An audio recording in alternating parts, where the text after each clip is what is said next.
Salut, c'est Florent de la chaîne Done the Code et aujourd'hui on va faire le cinquième épisode de la série 5 choses que vous ne saviez pas sur Blender.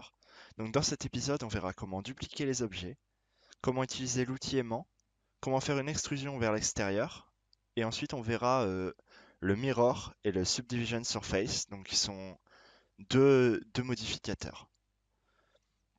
Donc premièrement la duplication des objets. Donc si on est en Object Mode c'est super facile, tout le monde connaît. On sélectionne l'objet, on fait CTRL V, CTRL C pardon, puis CTRL V et on a dupliqué l'objet. Par contre, si on est en Edit Mode et qu'on fait ça, CTRL C, CTRL V, ça marche pas. Donc ce qu'il faut faire, c'est on sélectionne ce qu'on veut dupliquer en Edit Mode. Donc admettons cette face. Et je vais faire Shift plus D et je déplace ma souris, je fais clic gauche pour poser l'objet où je veux. Et là, j'ai dupliqué. Donc voilà. Ensuite, maintenant, la deuxième chose, c'est l'outil aimant. Donc alors, c'est l'outil qui se trouve ici. Donc soit on clique dessus pour l'activer, soit on fait Shift plus Tab. Vous voyez en bas, il s'allume. Et donc, cette option-là, je ne la connais pas exactement. Increment, je vais vous présenter le Face, Edge et Vertex. Donc ça, c'est les paramètres de l'outil aimant à côté, hein. Et donc, admettons, si je me mets en Face, ça veut dire qu'en fait, si je sélectionne, admettons, ce côté... Allez, on va mettre ce côté-là. Et que je suis en face, quand je vais déplacer mon objet, ça va essayer de me le coller à une face en fait. Donc si je vais vers cette face là, ça va me le coller à la face. Vous voyez, il est vraiment tout près. Après, si je veux le mettre sur le coin, mettons, pour vraiment que ce soit parfait, je vais pas le faire en face parce que c'est pas précis. Je vais me mettre donc en vertex et hop, ça va le coller sur le vertex. Et ensuite j'annule là donc. Si je m'étais mis en edge, tout simplement, c'est pareil mais sur les côtés. Là, on peut même se coller un objet qui n'est pas le même objet en edit mode, hein. On ne peut pas l'éditer derrière et pourtant je peux me coller à lui là-bas. Voilà. Donc maintenant, la troisième chose, c'est l'extrusion vers l'extérieur. Donc je vais annuler ce que j'ai fait. Et l'extrusion vers l'extérieur, je vais changer d'objet, tiens. Je vais faire, donc Shift A, un mesh, je vais mettre une petite sphère. Et donc, ce que je vais faire, c'est que, admettons, si je sélectionne tout le côté, ici, et que j'extrude, puis je fais clic droit, je peux ensuite éditer mon extrusion, par exemple là la scale, mais vous voyez si je scale, je vais juste désactiver l'outil aimant, pardon, hop, voilà. Si je scale, les bords qui sont ici, ils sont plus gros que ceux qui étaient à la base. Donc ce que je peux faire, c'est faire, donc j'ai fait mon extrusion puis je clique droit, hein, c'est déjà fait, et ensuite je fais Alt plus S et je tire, et ici vous voyez que ces bords-là ont la même taille que ceux-là, et que ça a extrudé en fait tout simplement vers l'extérieur. Donc ici, on peut se dire qu'on aurait pu faire aussi l'extrusion, puis faire S, puis Shift Z. Sauf qu'en fait, c'est pas tout à fait pareil parce que par exemple, si je me plaçais en haut et j'extrude, donc clic droit puis Alt S, en fait, ça tire vraiment, vraiment vers l'extérieur. Alors que si j'avais fait Shift Z, là, c'était plus du tout la même chose.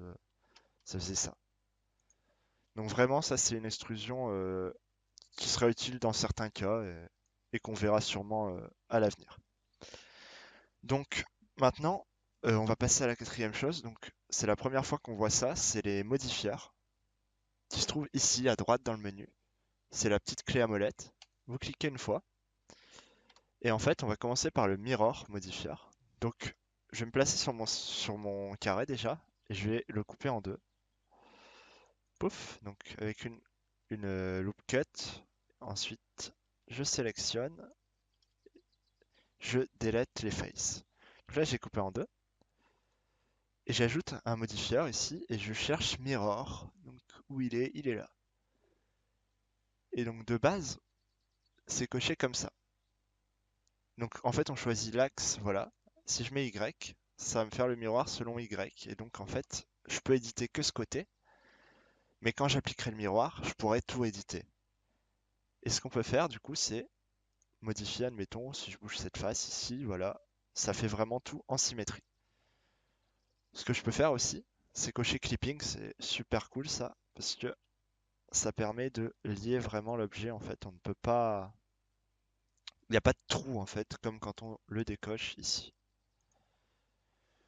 Qu'est-ce que je peux dire en plus sur le mirror? Je peux dire aussi qu'on peut changer l'objet par exemple. Parce que là en fait ça fait la symétrie par rapport où j'avais coupé au milieu. Mais si je voulais faire la symétrie par rapport à ça, je peux, euh, en sélectionnant mon objet sur lequel j'ai mis le modifieur, et en changeant le mirror object, je clique ici, et je mets la sphère, du coup c'est l'objet là, et ça va me changer euh, l'objet de symétrie. Donc ça, après, je vais le dire, c'est pour tous les modificateurs. Pour les appliquer, en fait, pour pouvoir donc modifier l'autre partie, par exemple, il faut pas être en edit mode. Là, je suis en edit mode, je fais appliquer. Ah non, j'étais en object, mince. Voilà. Hop, je me remets en edit. Si j'applique, ils vont me dire que je ne peux pas l'appliquer en edit mode. Donc je me mets en object et je fais apply. Et maintenant, ça y est, je peux tout éditer. Donc ensuite, la dernière chose de cette vidéo, c'est le Subdivision Surface qui est aussi un modifieur. Donc par exemple, ici, si je me mets sur la sphère, je voudrais la lisser un peu. Je vais là-dedans, donc toujours, je sélectionne bien, j'ajoute un modifieur et je mets le Subdivision Surface. Et donc là, ce que ça va faire, c'est que ça va vraiment lisser en fait.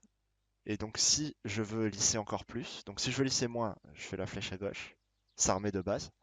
Si je veux lisser plus, je la fais à droite. Bon, faut pas le faire trop parce que après ça peut faire bugger un peu Blender. Et donc en fait, le render, je ne sais pas exactement à quoi ça correspond, donc je vais pas dire de bêtises, hein, mais je touche toujours au view en fait. Et une fois qu'on a terminé, on fait apply, on clique, et là ça nous a créé plein de petites phases, donc ça a vraiment changé la topologie de l'objet. Donc voilà, c'était tout pour cette 5e vidéo, j'espère que ça vous a plu, et je vous laisse. Salut!